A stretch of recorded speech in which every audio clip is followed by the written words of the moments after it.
జై శ్రీరామ్.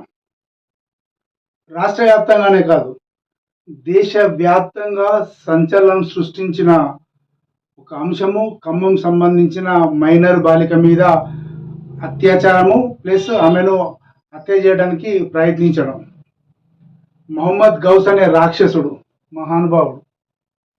ఈ రాక్షసుడు ఒక తన కూతురు కంటే చిన్న వయసు, అంటే వీనికి 20 సంవత్సరాలకు పెళ్ళై ఉంటుంది, లేకపోతే అంత అంటే ఆ వయసులో పెళ్ళైనా కూడా ఆడి మూడో కూతురు నాలుగో కూతురు కంటే కూడా చిన్న వయసున్న ఒక అమ్మాయిని మానభంగం చేయడానికి ప్రయత్నించి అరిస్తే ఆమెను రెండంతస్తుల బంగ్లా మీద నుంచి దూకేసి ఆమెను చంపడానికి ప్రయత్నం చేసిండన్న ఒక విషయం రాష్ట్ర వ్యాప్తంగా సంచలనమైంది. సరే, దీని మీద ఎన్నో సంఘాలు కొన్ని పోరాడుతున్నాయి. కొందరు అభ్యుదయవాదులు, మేధావులు, గొప్పవాళ్ళు, మహిళా సంక్షేమాన్ని కోరుకునే కొన్ని ఛానళ్ళు కావచ్చు, లేదా కొందరు వ్యక్తులు కావచ్చు, కొన్ని సంఘాలు కావచ్చు మౌనంగా ఉన్నాయి. ఎందుకంటే చివరిలో ఒక విత్తేద్దాం అనుకుంటున్నారు, లేకపోతే ఇట్లాంటి వాళ్ళకి కొట్లాడితే మళ్ళీ మనకు ఇబ్బంది అవుతుంది, ఎందుకు వచ్చిన కాబట్టి ఏదైనా జరిగితే వీటిలో ఈ స్థానంలో హిందూ ఉంటే మనం కొట్లాడాలి, కానీ మరి ముస్లింల మీద మనం ఏం అనరాదు, వాళ్ళని ఏం అనరాదు అంటే ఇబ్బంది అవుతుంది అని చెప్పి ఆలోచించిందే ఏందో. మొత్తానికైతే కొందరు మౌనంగా ఉన్నారు, కొన్ని సంఘాల వాళ్ళు గొడవ చేస్తున్నారు, కొన్ని సంఘాల వాళ్ళు ధర్నాలు చేస్తున్నారు, వాడిని చంపేయాలంటున్నారు, వాడిని ఎన్కౌంటర్ చేయాలని చెప్పి అంటున్నారు. కానీ ఒక్క విషయం, ఈ ఎన్కౌంటర్ మాత్రం దయచేసి అనకండి. ఎన్కౌంటర్ అంటే నాకు ఖచ్చితంగా దిశ కేసు గుర్తుకు వస్తుంది. అప్పుడు దిశ కేసులో ఎట్లయిందంటే చంపేయాల వాళ్ళను ఎన్కౌంటర్ వేసి పారేయాల, మీరు కాకపోతే ఎప్పుడు తుపాకులు మగిరి మేమే వాళ్ళని చంపేస్తాం, కేసు మా మీద వేసుకొని మేము జైలుకోతాం అన్నంత గొప్పగా మాట్లాడిన తర్వాత అటు ప్రభుత్వం మీద ఇటు పోలీసుల మీద విపరీతమైన ప్రెషర్ తీసుకొచ్చి చివరకు యాదృచ్ఛికంగానో లేదా వాస్తవనో ఏదో వాళ్ళు ఎన్కౌంటర్లో చనిపోయిన తర్వాత ఒక్కడు పత్తకలేడు, ఏ అభ్యుదయవాది కూడా అక్కడ లేడు. అన్నం మురిగిన వాళ్ళందరూ కూడా సైలెంట్గా వాళ్ళ ఇళ్ళలో వాళ్ళు పడుకున్నారు. పాపం ఆ ఎన్కౌంటర్లో పాల్గొన్న పోలీసులు ఇప్పుడు ఎంత కష్టంలో ఉన్నారో ఏమో. అది ఎందుకంటే సుప్రీంకోర్టుకు పోయింది కాబట్టి ఖచ్చితంగా అది పెద్ద ఇష్యూ ఉంటుంది. కొందరు ఇంకా వీధ స్థానాలప్పటికి వెళ్ళిపోయారు. అంటే దయచేసి పోలీసులను కానీ ప్రభుత్వాన్ని కానీ ఎన్కౌంటర్ చేయమని మాత్రం డిమాండ్ చేయకండి. దమ్ముంటే ఇంకేదైనా వేరేదైనా పని చేసుకోండి చట్ట ప్రకారం, కానీ ఇట్లా పోలీసులను రెచ్చగొట్ట పని చేయొద్దని ఈ సందర్భంగా చిన్న రిక్వెస్ట్.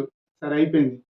ఒక్కటి ఇక్కడ గమనించాలా, ఒక 11.5-12 సంవత్సరాల అమ్మాయిని మానభంగం చేయడానికి ఒక వరంగల్ ఎవడో మూర్ఖుడు 3 సంవత్సరాల పాపను ఏదో చేస్తే అసహ్యం అనిపించి ఇట్లా ఎక్కడి వాళ్ళు అక్కడ కదిలిపోయినరు. దానికంటే కూడా ఇది గొప్ప ఏం కాదు, దానికంటే కూడా హృదయ విదారకమైనది ఏం కాదు, అంతకంటే ఇంకెక్కువగా బాధ అనిపిస్తున్నది. ఒక ఎదుగుతున్న అమ్మాయిని కొన్ని ఆశలతోటి ఇంకా 4 రోజులైతే ఇంకా స్కూల్కు నేను పోవాలా, ఇక స్కూల్కి పోవాలి కాబట్టి మంచి అమ్మమ్మ ఇంటికి పోదాం, అక్కడికి పోదాం, చుట్టాలింటికి పోదాం, మంచిగా ఉండద్దామని చెప్పని వచ్చిన ఒక అమ్మాయిని వాడు ఎంత చేసిండు, అంత మీదికెళ్ళి పడేస్తారే. ఒక్క బొక్క విరిగితే ఆ కష్టం తల్లిదండ్రులకు తెలుస్తుంది, ఆ బాధ తల్లిదండ్రులకు తెలుస్తుంది, ఆ కన్నీళ్ళ యొక్క విలువ ఆ తల్లిదండ్రులకు తెలుస్తుంది. మూర్ఖులకు వీళ్ళకేం తెలుస్తుంది? అందుకని అంటే కొన్ని సందర్భాలు చాలా దుఃఖంగా బాధగా చెప్పడానికి కొంచెం ఇబ్బందికరంగా కనిపించే సంఘటనలు కొన్ని జరుగుతాయి. అవి మానవీయ కోణంలో చూడాల్సిందే తప్పితే చట్ట ప్రకారం చూడాల్సినవి కాదు. చట్ట ప్రకారం చూస్తే నిజంగా చట్టాన్ని మార్చేసి ఆమె స్టేట్మెంట్ ఇచ్చిన 5 నిమిషాలకే వీడిని కాల్చేయాల, అట్లాంటి చట్టాలు తీసుకురావాలి. అంటే అంత బాధ అనిపిస్తుంది. ఆ అమ్మాయి ఎంత విలవిలలాడుతుందో, బొక్కల నిరిగిపోయి నడుం బొక్కలు ఇరిగి, చేతులు ఇరిగి, తలకు దెబ్బలాగి, ఒంటి నిండా గాయాలతో ఆమె హాస్పిటల్లో అమ్మ అమ్మ అని నాన్న నరిస్తే అసలు నాకేమైంది డాడీ, నాకేమైంది మమ్మీ అన్న, ఇవన్నీ కొన్ని ఇబ్బందికరమైన వాతావరణం ఊహించుకుంటూ పోతే, చెప్పుకుంటూ పోతే ఎక్కడికో పోతుంది. ఒక్కోసారి కళ్ళకు నీళ్ళు కూడా వస్తాయి. కానీ ఒక్కటి ఈ సందర్భాన్ని గుర్తుపెట్టుకోండి, ఇప్పుడు స్కూళ్ళు స్టార్ట్ అవుతున్నాయి. తల్లిదండ్రులారా, బీ కేర్ఫుల్. ఎవరిని ఏ ఆటోలో పంపిస్తున్నారు, ఏ వ్యాన్లో పంపిస్తున్నారు, ఎట్లా పంపిస్తున్నారు, ఎంత జాగ్రత్తగా పంపిస్తున్నారు. మీరు పంపించే ఆటో డ్రైవర్ పక్క పొంటి ఎవరిని కూర్చుండబెట్టుకుంటున్నాడు, ఇంకెవరిని వెనుకన కూర్చుండబెట్టుకుంటున్నాడు. దయచేసి ఇవన్నీ గమనించండి, దయచేసి గమనించండి.